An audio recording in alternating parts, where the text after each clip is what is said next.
everyone. Welcome to Aligned Heart. This is Misty Springer, and I am here with my beautiful friend, Jacque Sorenson. And it's been such a pleasure to get to know her over the years we've worked together. And it's been an absolute joy to watch her journey unfold. And I could not be more thrilled in sharing her story with all of you. I know it will inspire you and guide you as you follow the little nudges on your heart and step into the woman you know you're designed to be, even when it feels scary, even when it feels uncertain, even when it feels impossible.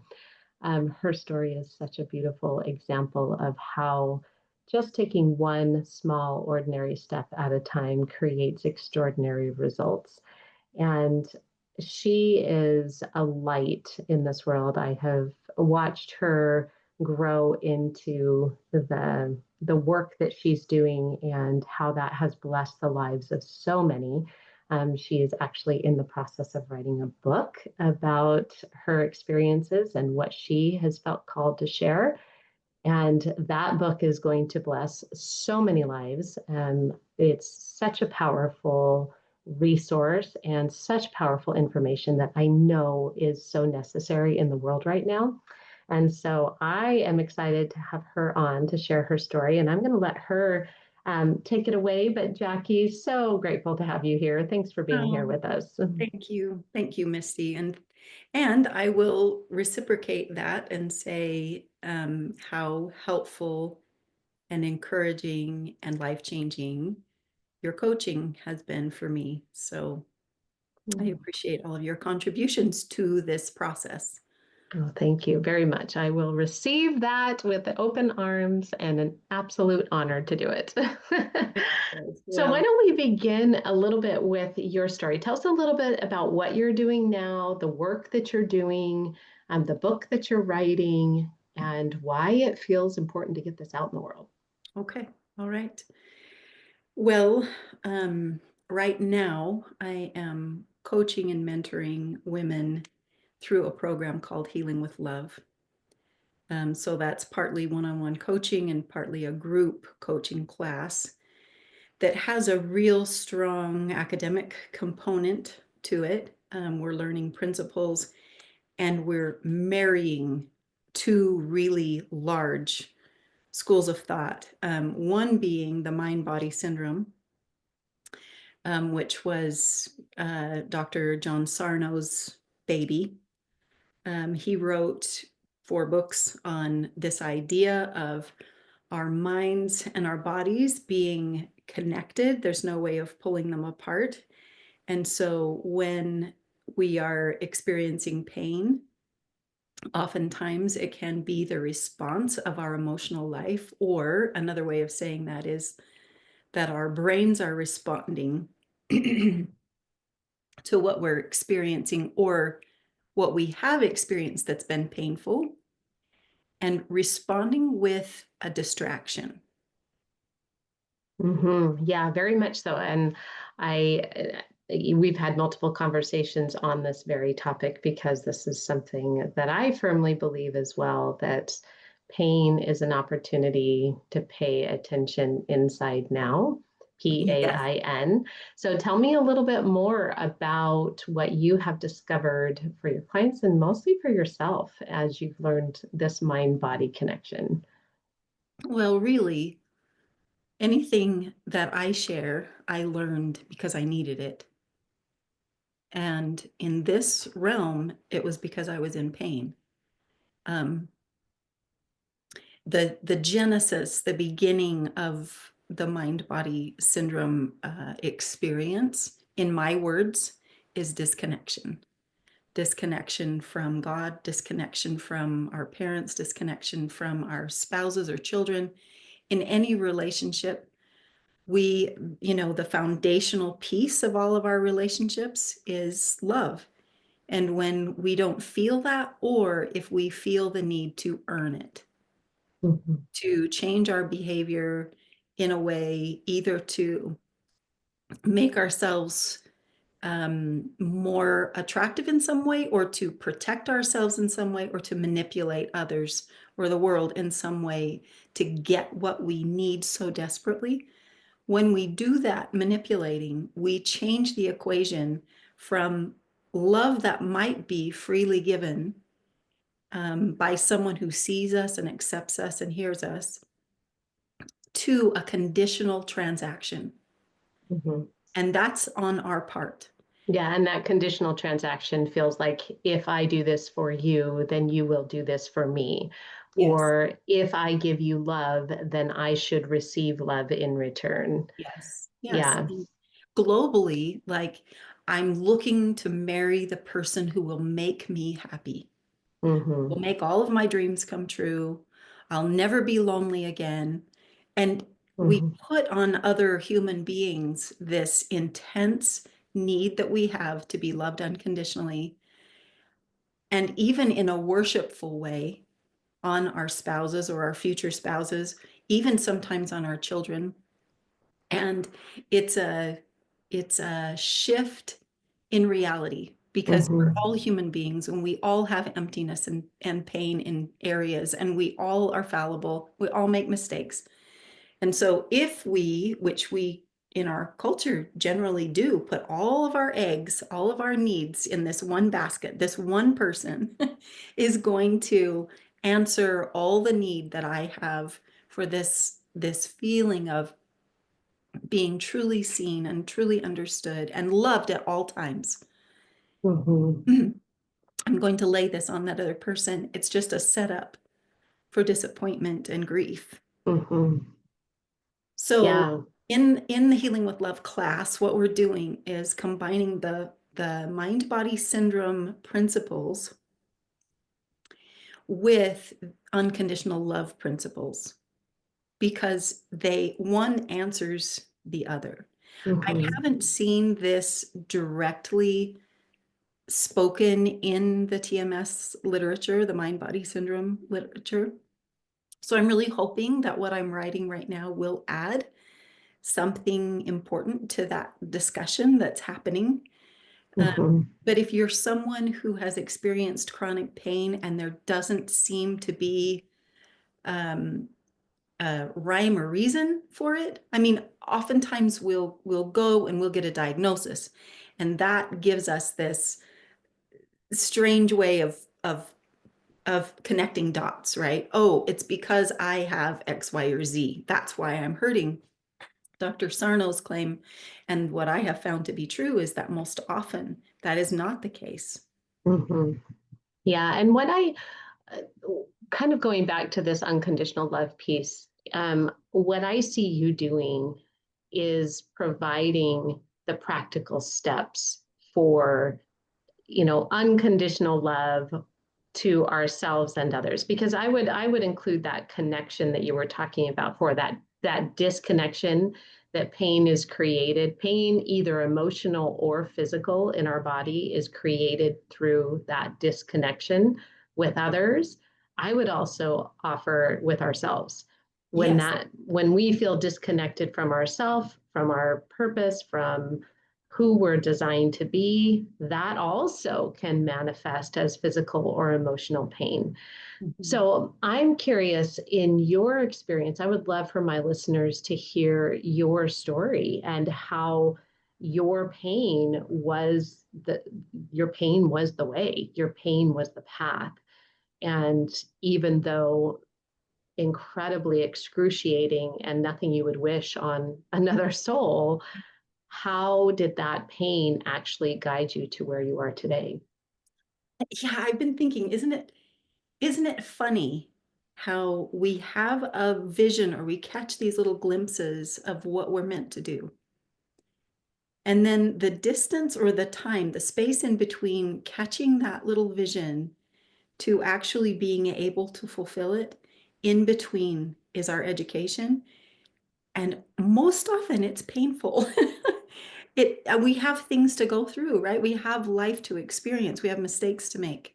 Hmm. And we become qualified really by going through that life process. Hmm. So when I was a young mother and realized through some difficulties that I had, that I was going to have 3 children. So grateful, so very grateful for them. It wasn't my hope, I was kind of shooting for a few more. Um, but that was not going to be. And I remember standing in our backyard at the time and praying, asking Heavenly Father to help me to accept this fact. And somewhere in that prayer conversation, I had that, what you would call a niggle, that little bit of awareness that just kind of floated through my mind, my spirit, to say, there is something else that I need you to do beyond this. This was my dream. Being a mom, being a wife and a mother was my ultimate dream. And I'm so grateful for that experience, that ongoing experience. But I also just had that little bit of a vision planted in my mind that I would be eventually doing something that would help women, that would help other moms, other wives. And I had no concept at that time what it would be. But along with the vision, I also felt this fire kindle, this ignition of desire to do whatever it was, that the Lord wanted me to do. So that came, and then this whole myriad of, you know, 25, 30 years worth of living and coming to understand that the disconnections that I had experienced in my life that eventually led to severe chronic pain, um, I needed, it's like my body was saying to me over and over again, you need to stop and take note. You need to slow down and course correct. And my response was so many times, if I slow down and I admit that I need to course correct, that means that I've failed. And if I have failed, if I've really made mistakes that are that significant, I won't be loved. Mhm. That was the paradigm that was deep in my body. Yeah. And would you say you were aware of that at the time? No, Mm-mm. no, But your body was. yes. That I think right there is such a beautiful example of that mind body syndrome, Yeah. that our bodies can speak more clearly and more loudly than our mind can even fathom.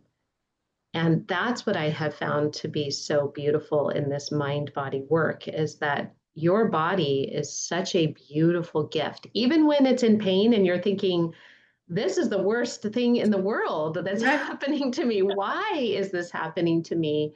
And Uh-huh. yet, what did you learn? Or I would love, first of all, for you to just paint a picture of what that pain was like, especially at that time in your life, because I think that that's really, it's helpful for people to realize where you were at and what it took to face that paradigm, um, and what allowed you to kind of open that door and take a look into that closet that maybe felt like a closet you really wanted to keep shut. Yeah, sure. Yes, I'll try to answer that. It's of course very complex and very multidimensional, and there's no simple telling, and there was no simple experience. But I was laying on our bed for months, and the texture on the ceiling of our bedroom is burned into my brain. Like I laid there that long, like I know it, it's familiar. Sometimes since then, since I was bedridden, I have laid down on my bed just in the afternoon to read a chapter in my book or take a short little nap or something. And I look up at that ceiling and I just jump right back up off the bed. Nope, nope, nope. Not going here. But the pain was nerve pain. It was like, I didn't know that pain existed like that. I'd had 3 kids. I'd had a C-section, and 2 regular births. I know what, I've experienced pain. Nerve pain is in a class by itself, and I could not get out of it. If I stood up, I had severe shooting fire electricity down my legs. And so for a while, I was on a walker and I was on crutches. And for part of that time, I was carried. I mean, when my first grandchild was born, I couldn't go to the hospital. I couldn't walk into my daughter's house and hold the baby and make a meal for her. And it was so limiting. I didn't go to my son's university graduation. I laid in bed. I cried. There were tears of pride and joy, but at the same time, also the pain of missing this major life event. So it was intense, it was long, it was debilitating, and it cost me dearly in really important relationships. My husband and I both, we didn't really say this aloud to each other, but it was kind of like, is this how our future is going to be? Is this what the next 30 years is going to entail? And that is, I mean, it's so frightening. It's so gut wrenching that you don't even say it, you know? So that's where I was. And I would have like 3 months where I was completely debilitated and just taking narcotics and muscle relaxers just to survive. And then I would kind of get a little something, I don't know, some kind of boost or something, and I would start crawling out of it. Um, but it revisited, like for 10 years, there was just this ongoing on and off and on and off. And I could never really put my finger on it because I was thinking my body's broken. I wasn't saying, oh, I'm going inside myself and I'm trying to work with the emotions that are hanging out here, or, whatever was going on, my beliefs that were faulty. Um, and so that compounds itself too. When you think of your body as broken, the disappointment, the grief, the loss, the lack of confidence that you have in your body to renew itself, to heal, to move forward, it's just shot. It's gone. And I found myself how old was I? In my early 40s, feeling like my life was kind of over, that I had had what years I was going to have. And even those years, looking back, looking back, I can see all of the mind body syndrome that I thought was this and this and this and this and this. Um, so it was more than 10 years, but those 10 years were the really acute pain where it was like when pain takes you by the shirt and puts you up against the wall and says, no, you have to stop. You have to do something differently. You have to grow. And Mhm. it's not just growth like we think of it. Like I loved going to school as an adult. I loved working on a degree. I love all the things that I've learned as a coach, but this kind of learning required a significant humility. And part of humility is accepting the fact that we've been wrong. But it's the greatest, most beautiful first step. Mhm. I love that. I love that it's accepting that we've been wrong. So tell me how that was the start of your healing journey. How did you find the healing and how did you recognize it as something different than just I'm broken? Well, I had kind of in the height of that last bedridden stage, I had a friend that lived just a couple of blocks away. He was an older gentleman and his wife, and he had been he had had an accident and was lost his eyesight as a young father. Just a young, I don't think they had any of their kids yet, but as a young, newly married man, he was in an accident and lost his eyesight. And during that time that I was bedridden, he and his wife would call me daily just to check in. It was kind of like, we're here, we know you're there, we're aware of you, and we want to encourage you, you know. Anyway, at one point, I asked him to give me a blessing. And it was a beautiful, beautiful blessing. And I remember very clearly him saying something to the effect of, you will find healing and you will do it through feeling the love that others have for you. And at the time I thought, huh, I know I'm loved. I know in my mind, right? I know, like, this academic knowing that I'm loved, but I wasn't feeling it and I wasn't receiving it. And I felt a good relationship with God, but in hindsight, I could see that it was much more of a relationship of fear, not just with him, but with everyone, even myself. That the experiences that we have sometimes as children, and like I had, of being disconnected from your family, recognizing that in the process of that, in my case, it was the divorce of my parents. Um, Somehow, and this is common for a lot of adults that I've spoken to, as the child of divorce, you feel demoted.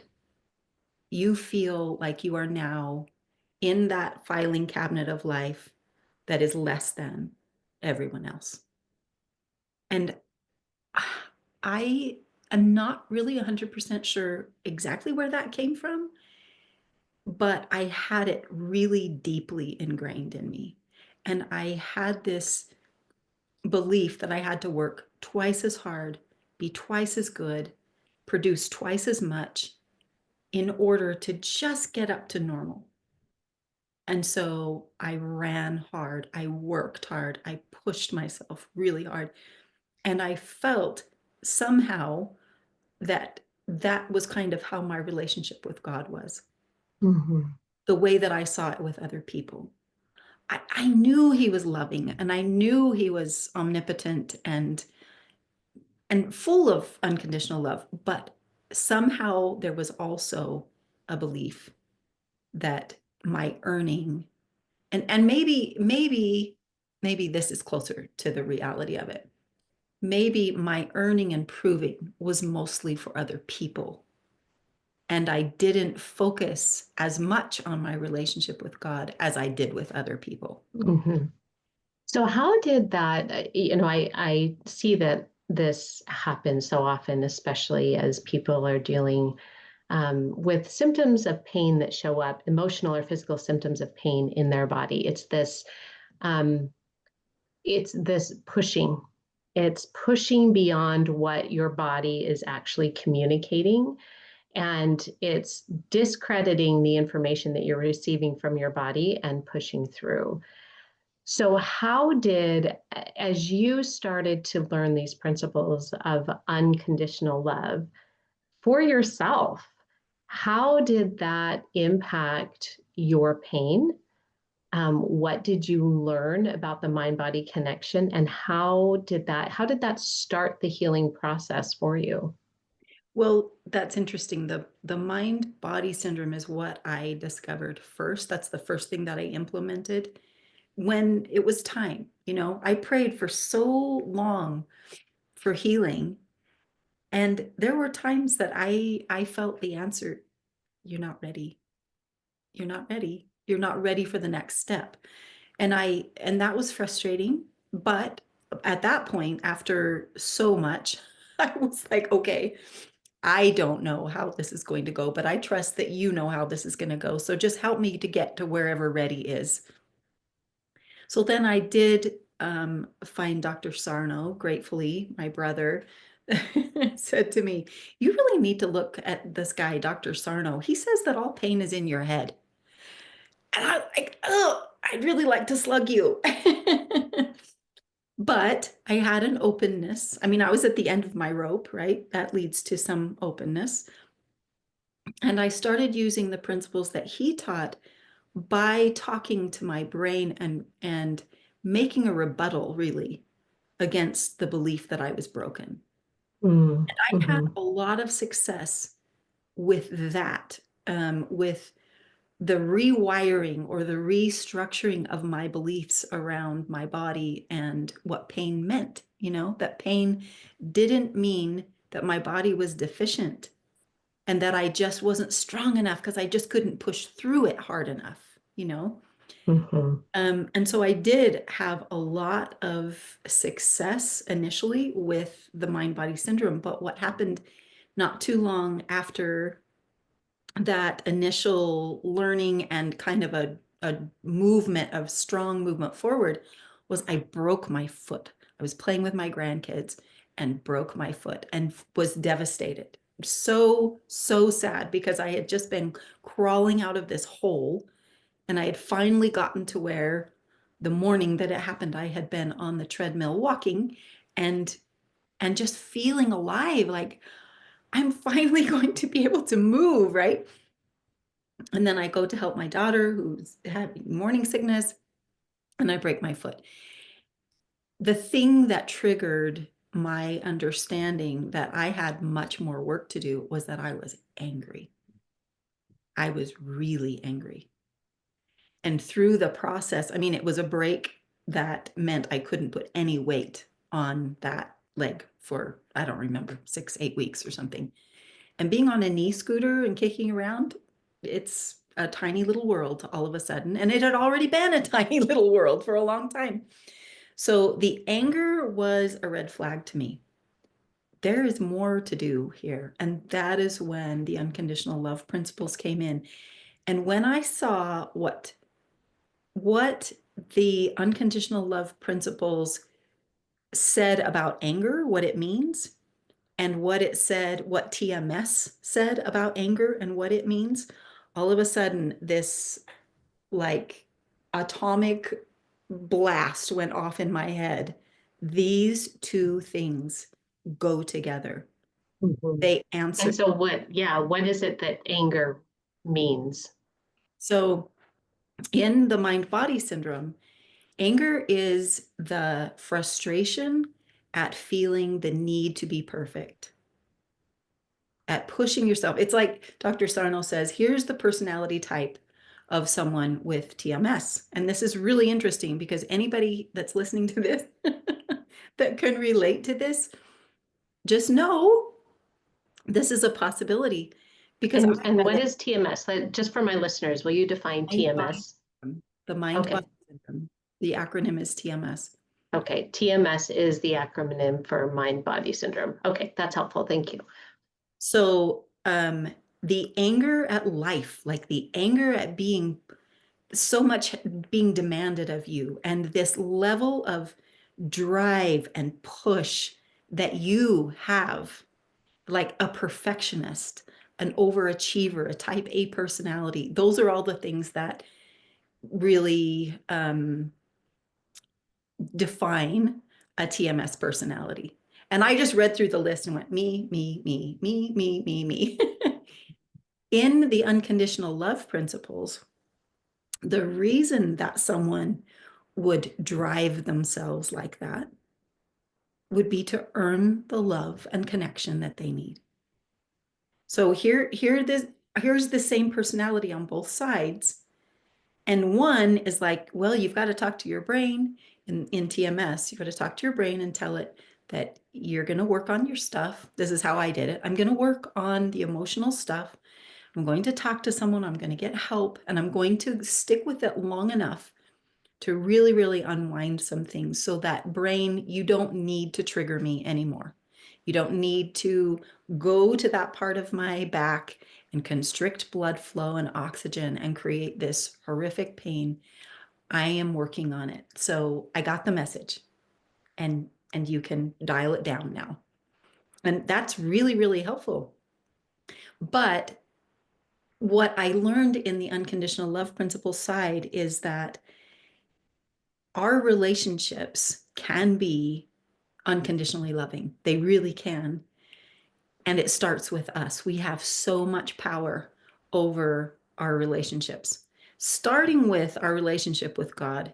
our relationship with ourselves, like you said, and then with our people and the world at large, humanity, every living thing. We have so much ability to to direct that and to be open and loving versus being self-protective and manipulative. Mhm. And so the beauty of the Healing with Love class, as I see it, is that it is actionable. It is not waiting for your spouse to get a clue. It's not waiting for him to become more loving and to treat you exactly the way that you want, or for your children to stop being bratty and hitting each other and causing you grief. It's literally owning your life, recognizing the ways that you have come to think as an object. And this was me from my childhood, thinking of myself as an object, as the victim of the story. And that is one of the main things that we unwind in Healing with Love, is learning to think and act like an agent. Yeah, I love that. And one thing I want to go back to, because I know this is a really big trigger um, for when, especially when we're dealing with this, understanding this mind body connection.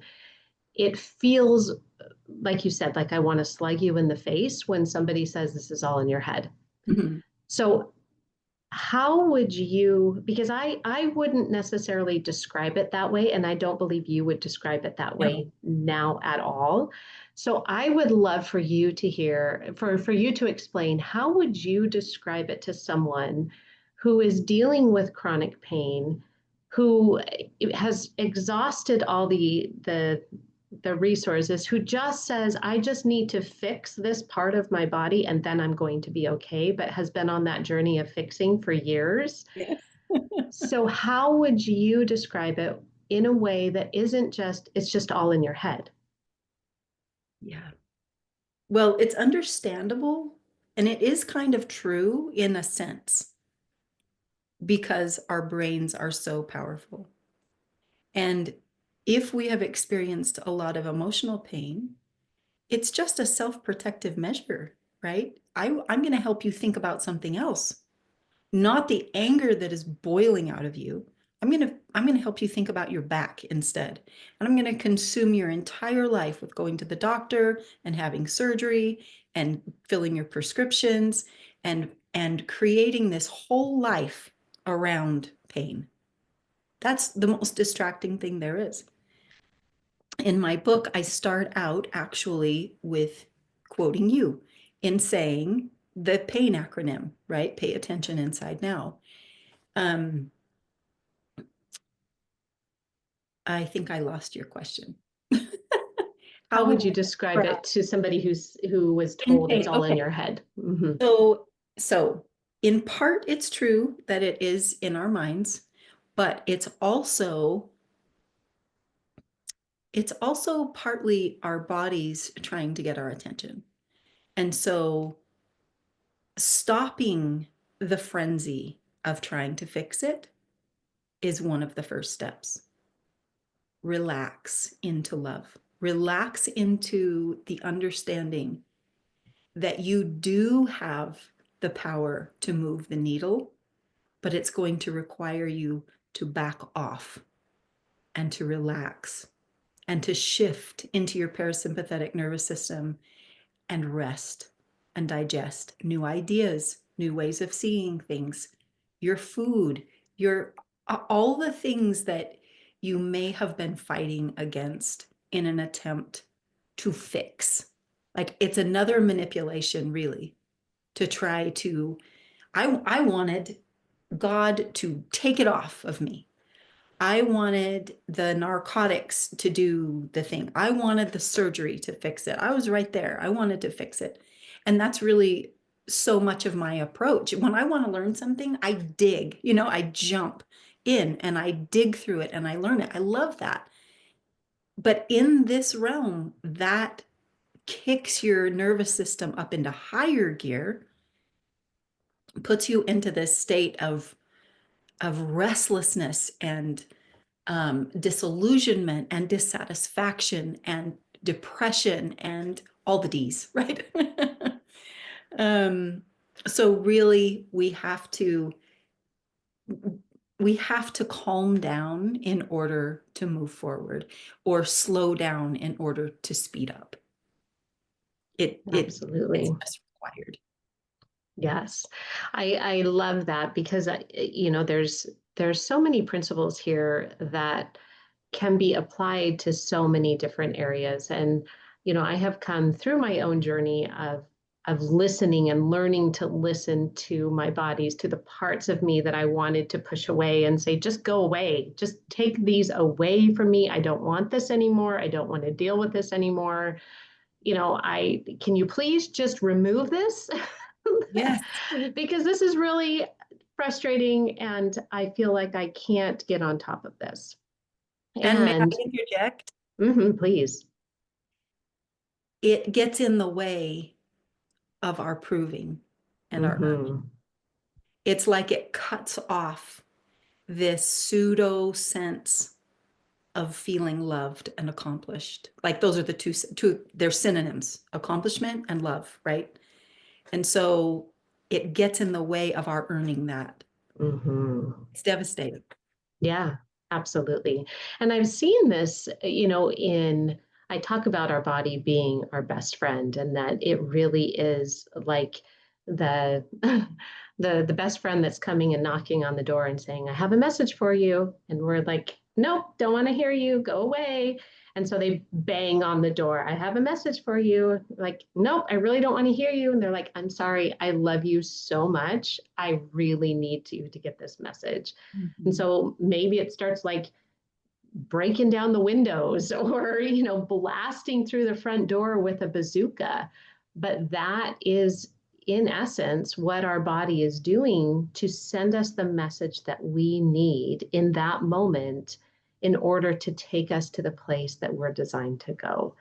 It is about turning toward the pain versus turning away from it. And I've seen incredible and miraculous results with my clients with chronic pain and chronic emotional pain. Um, Chronic pain with food in their body, like that pain of addiction, that pain of not being able to feel like they can be in control of the things that they want to control in their life, feeling out of control in their body in whatever way, shape, or form, emotionally or physically. So I love this story. I love where it has taken you. And what would you say you had, I'm sure as you felt this life-changing event occur for you, you understood that there was this mind-body connection and it made a miraculous difference in your life. What was it that then prompted you to say, and now I need to share this with others? Well, I was already a health coach, and I had been focusing on all of the normal health things. But kind of with a bent toward moms. And so part of it was stress reducing things like meal planning and time blocking and, things that could help you feel like your life wasn't on fire all the time. And exercise and nutrition and cooking class and all of those things. But when I went through this process, was like, oh, well, I'll pull in those tools when someone needs it. But what everyone really needs to know is how to be unconditionally loving and how to receive unconditional love. And then it's like, oh, the physical things unwind and the relationship things unwind.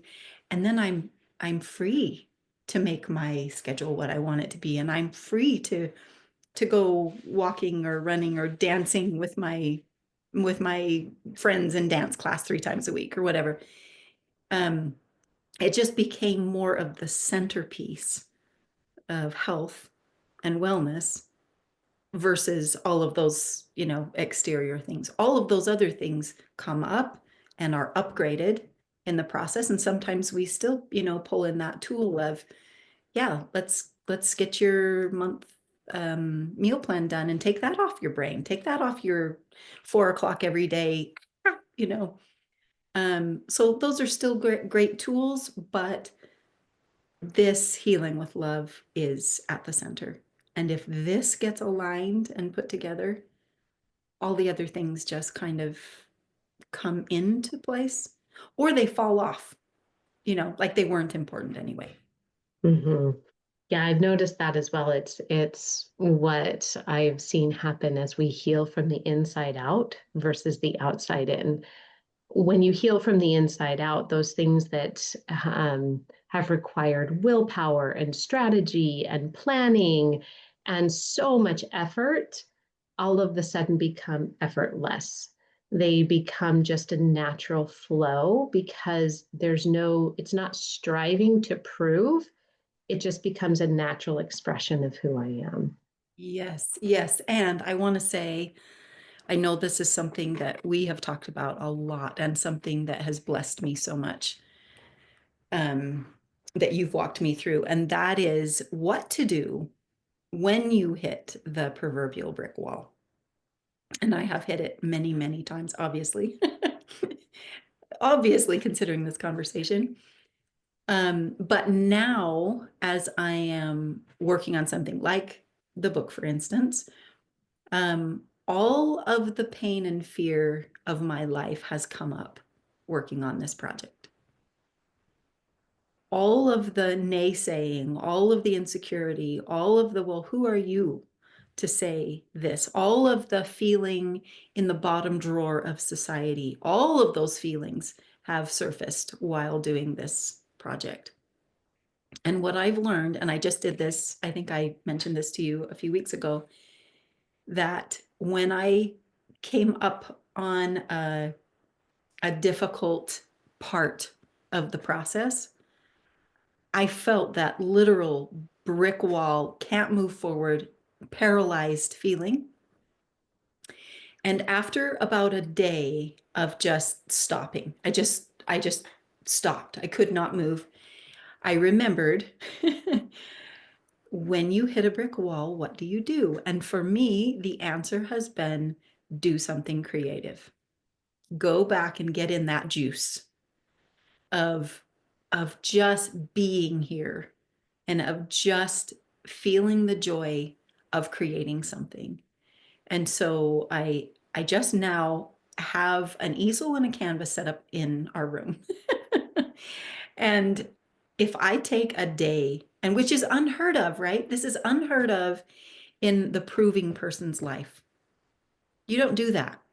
You don't take a day to just be and to just do something that seems frivolous. Like, well, what are you producing? Well, I'm not really producing anything. It's going to be a painting, and maybe my daughter would want to hang it on her wall. I don't know. But it's not that I'm out to become this famous artist. It's that my creative flow, my joy, my personality, my talent, my gifts, whatever they are, need to be front and center, and I need to be living in that space. And I have had the experience several times of spending time there until the brick wall dissipates. And it does. It's like it crumbles, it falls. It's not even a crumble, it's like a evaporation. Mm-hmm. It just evaporates. And then Which is, yeah, it's so interesting because that brick wall feels so solid and so real and so impenetrable. uh-huh. And so I'm gonna ask you the question. You'll be very familiar with this question because I ask it all the time in coaching. What are you believing differently about yourself to have that experience of stopping and just allowing yourself to be in that creation? Yeah, well, it's recognizing that maybe I've ramped up into the proving space and I need to get out. Or Mhm. maybe it is that my body is not invincible. It does actually need breaks. It does actually need rest and time to recover from life. And maybe it's telling me that the way that I've been going about something has been almost combative, like I'm going to pound my way through this challenge. instead of creating my way or relaxing my way through. And Mhm. that is a really beautiful, I'd say that is one of the very best tools that I have in my box now. Um, and it's a reset. It's a reset on all those levels. Yeah. And I would also suggest, and you can tell me if this resonates with you, but it is a recognition that I matter. Yeah. Just just because I want to paint Yes. is enough of a reason to do it. Yeah. Yes. And that in and of itself, not because it's producing anything or proving anything or doing anything, that in and of itself is sending the message to your body, I'm enough. Mm-hmm. Mm-hmm. Yeah, it reinforces that. Mm-hmm. The Mm-hmm. other thing, besides that brick wall evaporating, be in your creative space, that's been so, so helpful, is what we call in Lioness love gathering. And this is focusing, putting time, attention, effort, intentionality into our relationship with God in and not in a transactional way. Like, okay, I said my prayers, check. I read my scriptures, check. I did my outreach, check. I taught somebody the thing you asked me to teach them, check. It's not that. It's coming to Him and telling the truth about what I've been thinking, what I have been, how I've been treating myself, what I have I been manipulative? Have I been self protective and it's been hurtful to someone else and unloving? I can tell him all of that truth. And while I'm telling him all of that, and I'm bearing my soul and saying, this is how I have felt and what I've done and what I've said and what I've thought, I feel him loving me. I didn't have to be perfect first. I didn't have to hide. I didn't have to cover anything up.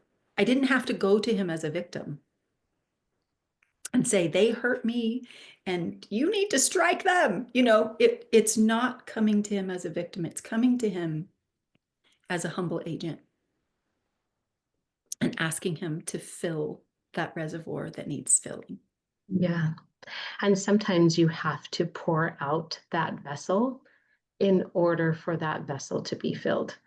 And that pouring out with just sitting in the stillness, it's that be still and know. It's be still and know that I am God. That is the beautiful message of stillness, of just being. There is so much power that comes from there's no proving, there's no striving, there's no checking the box, there's nothing here other than I am in the presence. I sit just marinating in this divine love just because I'm me. Yes. And that's healing. And the component of truth telling is that takes the conditions off so that I can receive what is already unconditionally being offered to me. He requires us to tell the truth. And it is it's quite an adventure because it we're not used to it. We're not used to it. Yeah. Yeah.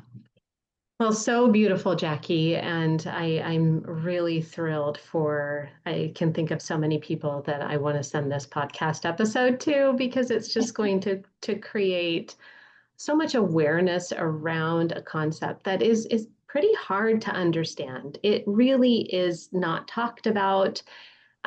It feels often like when we do talk about something like this that we are saying it's all in your head, and it's really not. It's not like you said, there are components where we are an agent, but it's about coming from a place of unconditional love first.